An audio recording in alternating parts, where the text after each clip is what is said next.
We'll be featuring Galo Orbea versus Huang Ho. And starting off with Huang's team of Ogerpon with the Hearthflame Mask, Fluttermane, Rillaboom, King Gambit, Tornadus, and Landorus. I think we're seeing a lot of the trends that have been emerging from those Play Pokemon tournaments showcased on his team, which makes sense as he is no stranger to the official circuit, having gone X and 3 in Sacramento just yesterday, apparently. Congratulations. Also, X and 3 at NAIC last year, day 2ing Portland last year, and playing twice in the World Cup. Yeah, like you said, this is what a lot of people would consider a very standard team, which is a bit of a difference from what we saw last match. But like kind of the core here is you run the Ogerpon Rillaboom Grassy Spam core is what it's called. The Ogerpon using that Hearthflame Mask, the terastallization giving it potentially an attack boost, and Rillaboom's grassy terrain that it sets up with its grassy surge ability gives it access to a priority grassy glide. So that's kind of the core of the team. Obviously, that team or that pairing even is a little bit weak to opposing Landorus, and that is where the King Gambit comes in to again threaten away those Landorus. And unlike the last King Gambit we saw, this one is running that Terra Dark black glasses, which will allow it to pick up a one-shot on most Landorus, or most Scarf Landorus at least, with that Sucker Punch if they go for the Terra Dark, and they get the +1 boost from that Defiant. Huang's opponent, Galo, is also running his own Choice Scarf Landorus, so that is something to keep in mind in this matchup. Galo, a very accomplished player, making Worlds Day 2 in Japan over the summer. I believe he actually won his way through Day 1 of Swiss to qualify for that, which is probably one of the most difficult gauntlets out there for a Pokemon player to accomplish. So congratulations to him. Also getting top 32 at Fresno and Fort Wayne regionals last year, and also competing in the World Cup for 2 times. His team, in addition to that Choice Scarf Landorus, is Iron Bundle, Fluttermane, Amoonguss, Iron Hands, and Chi-Yu.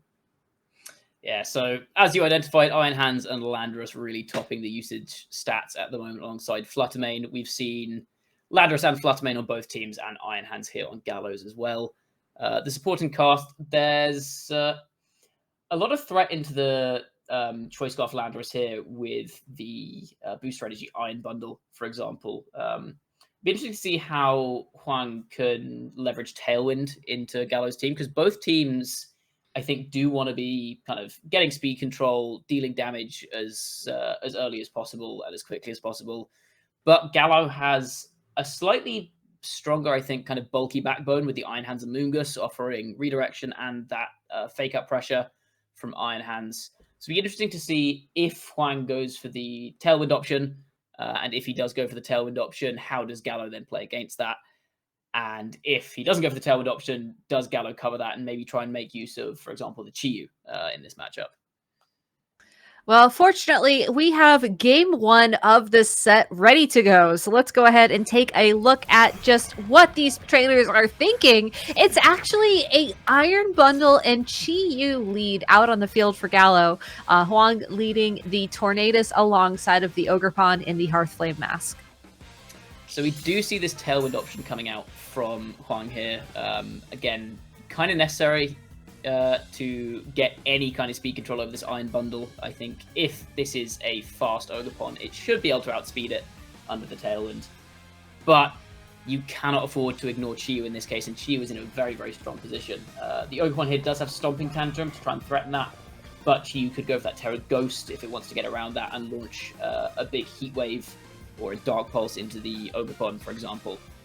So this lead, I think Gallo has the advantage in terms of just the raw damage that could be output this turn, but you're going to have to make calls on both sides here. This is what happens when you run into hyper offense teams playing against each other. A lot of it comes down to who makes the correct calls early in the game. 100%. Fortunately, though, without a threat of fake out on the field for Galo, at least for this turn, this Tornadus on Huang's side of the field should be able to set up that Tailwind without any trouble. Lander is swapping in for the Iron Bundle on Galo's side of the field, going to intimidate that Ogerpon, who then immediately goes for a Spiky Shield. So no damage this turn for Huang, just setting up Tailwind to ensure that the Ogerpon will be faster later. Chi-Yu opting in for a Heat Wave to do some damage to that Tornadus, but since some damage is Beads of Ruin boosted Choice Specs Heat Wave, it almost knocks it out entirely. There is a reason there are memes made about Chiyu's damage output. That's what I was saying with that threat of Chiyu, especially with the Intimidate now on the Ogerpon as well. There's not really anything stopping it from potentially clicking that Terra Ghost and going for another Heat Wave, or maybe it doesn't even need to survive the Stomping Tantrum. We will see. It doesn't, as the Stomping Tantrum only does half damage to it thanks to the Intimidate, and Bleak Wind Storm does get a speed drop on it, but unfortunately does miss the knockout. U-turn into that Ogerpon will do a little bit of damage to it. I think the bigger question is, though, just will Heat Wave connect with that Pokemon, and will it do enough damage to secure the knockout? Thanks to the U-turn as well, Galo is free to swap out that Landorus for another one of his Pokemon. He could opt to send in that Iron Bundle to try and protect through the final turns of Tailwind, or he could reveal his final Pokemon to Huang, and it indeed is going to be that Iron Hands taking the field. So with an Assault Vest, it doesn't have to worry about taking too much damage from these Pokemon on the field. Also, Heat Wave just knocks them out. So yeah, a great spot for Iron Hands to start things off fresh with 2 new Pokemon out on the field from Huang. Yeah, this is now a very tough position for Huang. He gets 2 Pokemon to switch in for free here. He does have a Fake Out Pressure with Rillaboom, but there's also the Fake Out Pressure with Iron Hands on the other side, and Tailwind is very quickly running out of turns. And once that Tailwind is down, the Iron Bundle in the back should be able to guarantee that Galo gets speed control with that Icy Wind. Yeah, the one other interesting thing here to call out is that since Chiyu is still hanging on the field, this Fluttermane will be able to benefit from the Beads of Ruin ability, which could help Huang do more damage to the Iron Hands. But given that it is at full health and given that it is holding a Assault Vest as well, and I don't think we've seen Galo go for his Terastallization yet either. He could very easily Terastallize into the Fire type on that Iron Hands so that he resists the Fairy damage once he knows what attack that Fluttermane will lock into, as it is a Choice Specs Pokemon. Yeah, like I said, we've not actually seen Terastallization from either Pokemon here, so we do still have the threat of a Terra Fairy from this Fluttermane potentially to boost its damage output. I don't think you really get much leverage out of going for Terra on Rillaboom here, but that Fire can help you resist the Chiyu Heat Wave at the very least. All right, well, an Intimidate from the Landorus will ensure that Iron Hands will be sticking around for much longer. Dazzling Gleam will be enough to KO both the Chiyu and the Landorus on Galo's side of the field. Yeah, there is a double KO there, but now the Iron Hands comes in with that Fake Out Pressure again. So it's still not a fantastic situation for Huang, although I will say now that the speed control that Iron Bundle is providing is not particularly relevant anymore, I think, because this Iron Hands, even with an Icy Wind, is not really going to outspeed, well, it's definitely not outspeeding the Fluttermane, and likely not outspeeding the Rillaboom either. So maybe the Iron Hands just has to go on the offensive here and hope that it survives a turn.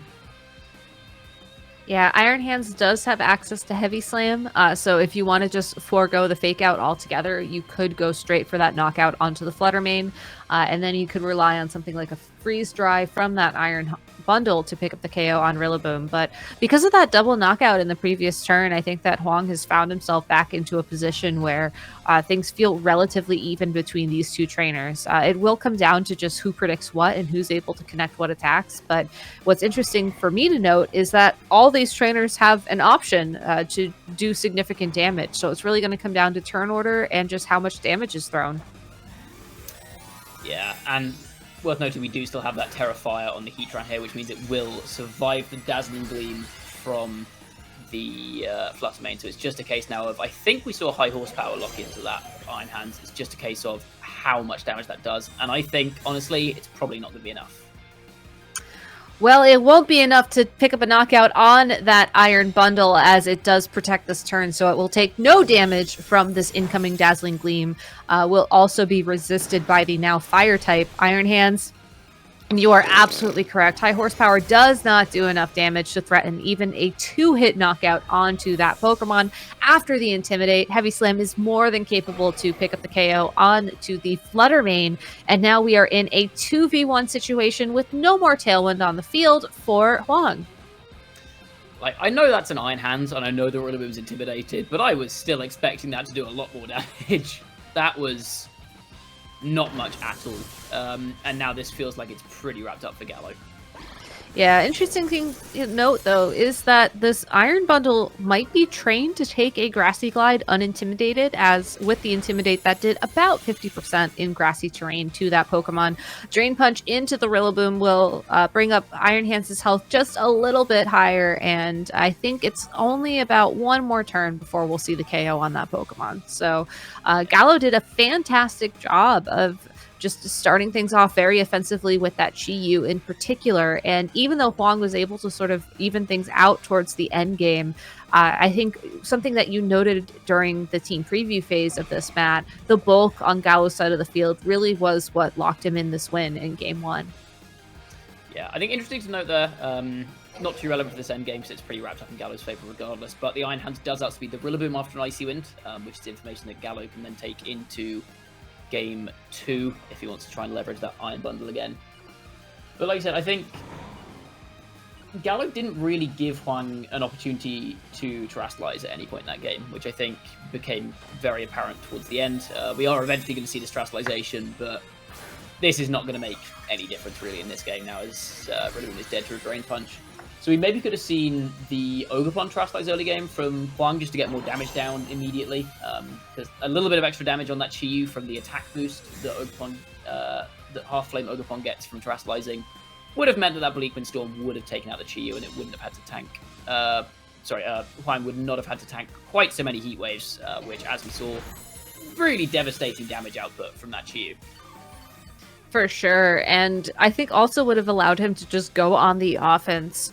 You know, when you're leading a Tornadus plus any attacking Pokemon, regardless if it's that Hearthflame Ogerpon, if it's a Fluttermane, possibly even that King Gambit, you do want to be... Yeah, so let's go ahead and get game 2 started. And while we wait for these leads to come out onto the field, you know, I do want to call out that Tornadus actually has Sunny Day instead of Rain Dance. Yeah. So it's almost like he could steer into that fire type weakness and just maybe hope the Ogerpon would eventually out damage. But going into this game number 2, we do see a Pokemon adjustment from Hoàng, leading the Fluttermane this time around next to the Rillaboom, against Galo, once again leading that Chi-Yu and Iron Bundle combination. Yeah, so no Tailwind threat this time. I think the Tornadus from Hoàng didn't do as much as he wanted last game. I think in matchups like this, where you can't keep your Tornadus around, but your opponent can keep the game going for more than 4 turns, leading with Tailwind is not necessarily always your best bet, so we could maybe see that in the back end, but I like the adjustment here. The problem with that, though, is that now, because this is a Choice Specs Fluttermane, and both of the Pokemon on Hwang's side of the field, on Galo's side of the field here, can go for that Ghost Terastallization. There's such a huge risk here that you might just get caught out if you fake out the wrong Pokemon and get hit by Icy Wind and Heat Wave. I do have to wonder, though, like, what if you just didn't opt for Fake Out at all and just went full on offense here and just not even try and play that game? Galo does look like he wants to keep that Chi-Yu safe for later, so a good indication that he recognized just how critical it was to his win con in game number 1, sending in that Landorus to intimidate the Rillaboom on the opposing side of the field. Iron Bundle will go for Protect this turn, Fake Out into that Landorus, and Moonblast as well into the Landorus, just barely able to hold on. Yeah, Landorus just about holding on there, but it is in range of a Grassy Glide now from Rillaboom. I like what Galo was going for there, maybe trying to reposition, thinking that that Hoàng might go off the Iron Bundle, trying to scout for what the Fluttermane is going to click there. But much like Hoàng doesn't really have a fire resist on his team without Terastallization, if Galo does not bring Amoonguss to this game, then he also doesn't have a Fairy resist without the use of Terastallization. We saw the Amoonguss didn't come to game 1, so Hoàng correctly leveraging that Fluttermane, saying, right, I'm just going to start firing off big Fairy moves with my Choice Specs on turn 1, and you're going to struggle to switch into these. Grassy Glide is indeed the move to pick up the KO onto this Landorus, and now the Iron Bundle opting for freeze dry into that Rillaboom. As it is holding an Assault Vest, it will do about 50% damage, but that Moonblast, a clean knockout onto that Iron Bundle. If I may say something, I believe that was a one-hit knockout. Ding ding. Oh, we don't have the graphics they had at no, unfortunately. No, but I can make ringing noises if that'll make you feel at home, Matt. Oh, please do. That'll make me feel so good. Yeah, but now we see kind of the mirror of the first game, where it's now Hoàng in this game who has taken the early double KO and really has Galo on the back foot now. I don't see a way back into this for Galo. Chi-Yu can't protect here. So it's destined to take a Moonblast if Hoàng goes for it, or he can switch out his Flutter Mane, bring it back in later for more Moonblast damage. And Iron Hands, we've seen the Landorus in the back here. It's going to get intimidated. It's not very fast, so I think there's just too much pressure now on Hoàng side for Galo to come back, and I think there are too few defensive options on two Pokemon that don't have Protect for this to be a feasible endgame. Yeah, it is interesting to me that we didn't see Galo go for an Icy Wind in the previous turn, instead opting to go for that Freeze Dry into the Rillaboom. But I think because Hoàng just has so many Pokemon available to him in this matchup, it's likely those speed drops would not have stuck. And in this scenario where that Flutter Mane wanted to swap out anyways, you still would be in a situation where when it came back out onto the field, there would be no more speed control in play. That being said, though, Galo able to get a clean two one-hit knockouts onto the Rillaboom and the Landorus, just barely one hit on the Landorus itself there. So once again, we are in a situation where Hoàng and Galo are both down to their final Pokemon, with all four Pokemon having full health. But I think most importantly, Hoàng does have a speed advantage at this point in time. Yeah, I think this, again, very, very similar to the previous game, where in the previous game, Galo got a double KO. In return, Hoàng KO'd both of Galo's Pokemon, but the positioning was just in Galo's favour. I think here you've got the option just to go for potentially a Stomping Tantrum into the Chi-Yu to get that off the field, or you can go for the Stomping Tantrum to the Iron Hands.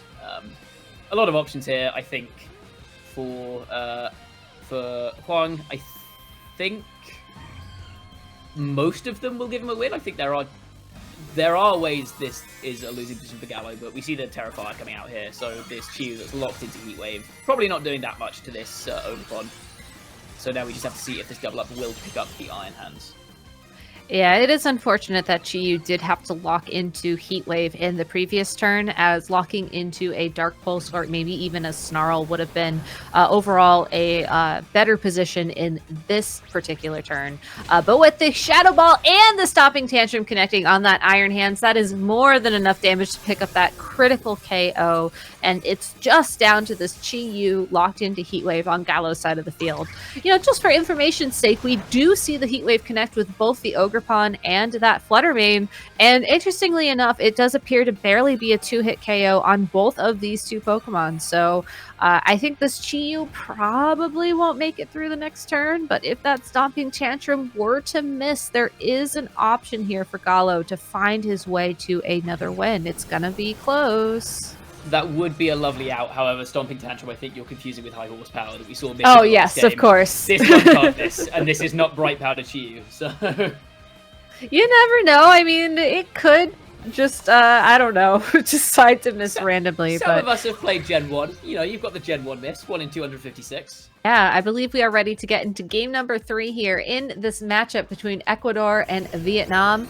And it does look like a Pokemon adaptation has been made for Galo in particular, this time leading the Intimidate off Landorus, which will immediately lower the attack of the Ogerpon and the Rillaboom on Hoàng side of the field. Also opting to lead the Iron Hands as well, so could have caught a Flutter Mane very much off guard with these two Pokemon, but instead looks like he will have to play around the threat of a counter Intimidate from Hoàng, in addition to just some big damage from that Ogerpon. Yeah, I like that lead from Galo though. Saying, look, if you lead the same as you did last time with Flutter Mane, I've got the faster Landorus. I'm threatening you with maybe a Stomping Tantrum or a Terra Blast, or maybe just Rock Slide Flinches if you're feeling like gambling. But it also covers for this lead here, the double grass lead, which was also an option into... We saw the Iron Bundle from Galo was very important last game. And if Hoàng thought that maybe an Amoonguss might come in the lead here, then this double grass lead is also very good for covering that. So I think the Landorus lead here is only really vulnerable to a potential opposing Tailwind, and knowing that his opponent probably isn't going to bring that, I like that Landorus is the adaptation here. Intimidate from Hoàng own Landorus will lower the attack of the Iron Hands and Galo's Landorus, but that's not going to stick around for long, as Landorus on Galo's side of the field will go ahead and use U-turn to give him the opportunity to swap in a Pokemon that may be more suited to do damage in this situation. Yeah, good momentum from that U-turn as well. It's reasonable damage on the Rillaboom. I mean, in this kind of matchup, if Galo is slow playing this a bit more, then any damage is valuable. And even if he's not, maybe if he brings in his like Iron Bundle here, that could potentially put that Rillaboom in range of a Freeze Dry. So valuable damage, valuable repositioning, keeping Intimidate around in the back end. But there's also the risk. We didn't see the Fake Out or a Grassy Glide from Rillaboom. So if this is a Wood Hammer, you've got to be very careful what comes into that slot.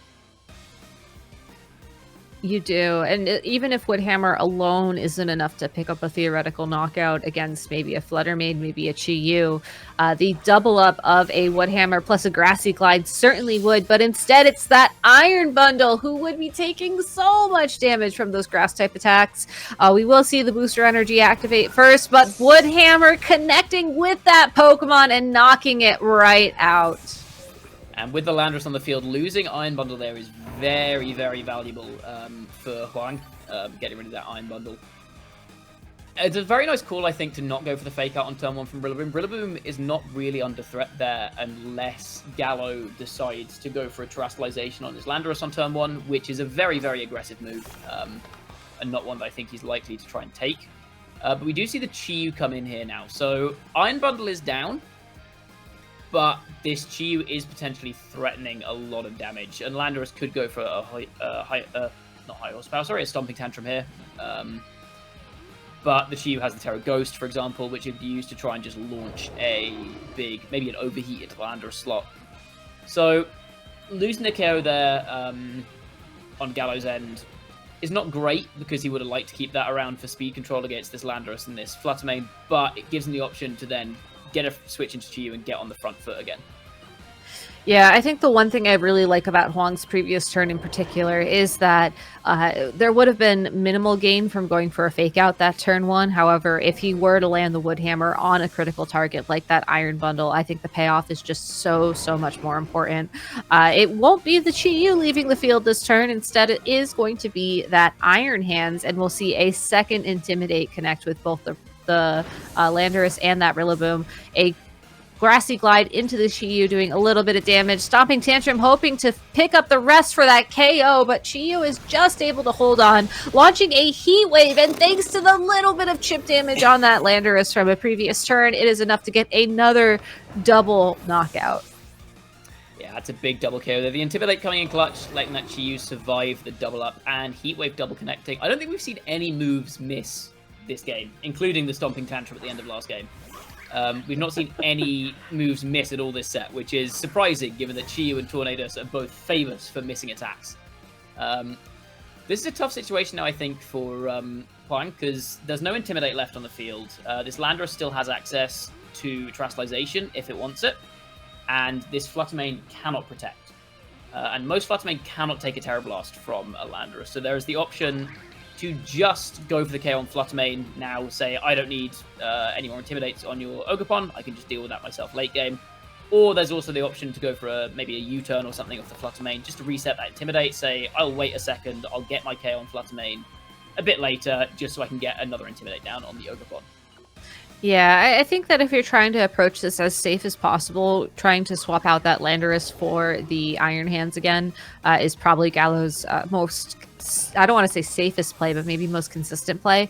But interestingly enough, it's actually going to be the Chi-Yu that leaves the field and the Iron Hands takes its place. So without the Beads of Ruin ability active, this Landorus on Galo's side of the field should be able to take these attacks much more better. And We are going to see the first terrestrialization coming through from Galo, and it will be that Terra-flying Landorus that could potentially get the knockout on this Fluttermane. Like you said, it's going to come down to just how these Pokemon are trained.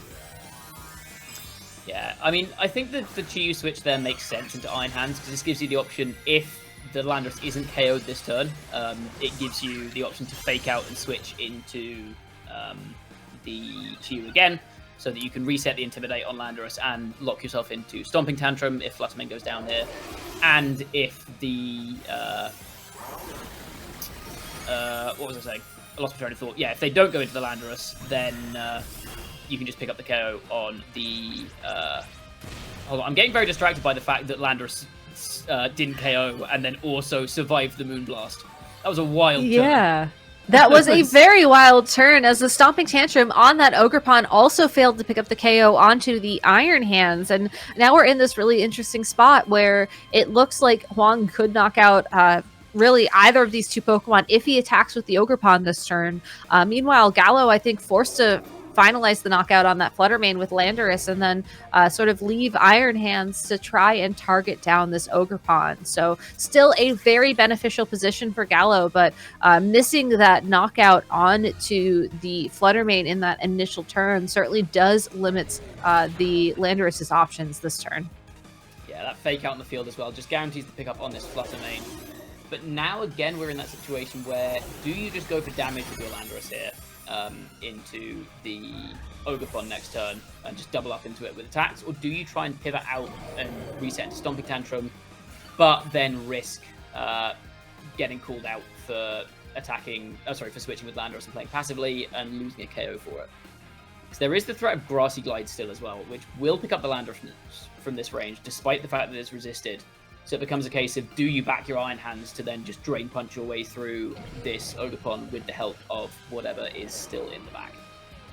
With one turn of grassy terrain remaining, though, we don't while it is true... No, we don't we? Yeah, so Hoàng does have the opportunity to knock out a Pokemon guaranteed this turn. I think it's just, do you target the Landorus or the Chi-Yu, depending on if that's the swap being made, or do you go straight for the Stomping Tantrum into the Iron Hands? But once Grassy Glide is gone, or Grassy Terrain is gone, that Landorus should be able to come back out onto the field, reset its move choice, and threaten some really big damage to that Ogerpon. And indeed, we do see that Landorus swap into the Chi-Yu, the Chi-Yu getting knocked out by the Grassy Glide, and Drain Punch from this Iron Hands with a critical hit. Almost gets the knockout itself, but instead looks like we'll be having one more turn in this matchup. See, there is a slight catch here. I mean, not anymore now that Ogerpon has taken that much damage from the critical hit. But if you were trying to reset the move choice on Landorus, Landorus is in range of Spiky Shield recoil, I believe, which means that a Stomping Tantrum is not completely safe because that's Spiky Shield. I mean, now you can just click Terra Blast and it's 100% safe to do that. And like you said, stalling out the terrain means that there's no more Grassy Glide threat.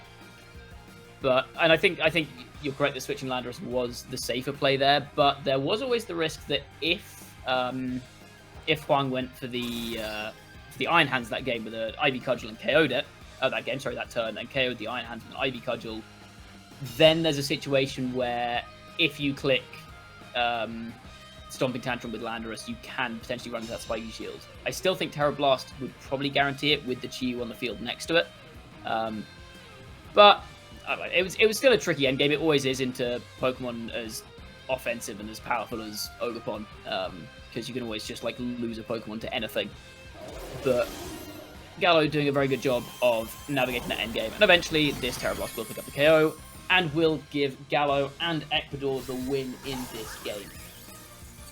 Yeah, so congratulations to Galo and congratulations to Ecuador winning this key Week 2 matchup for their team.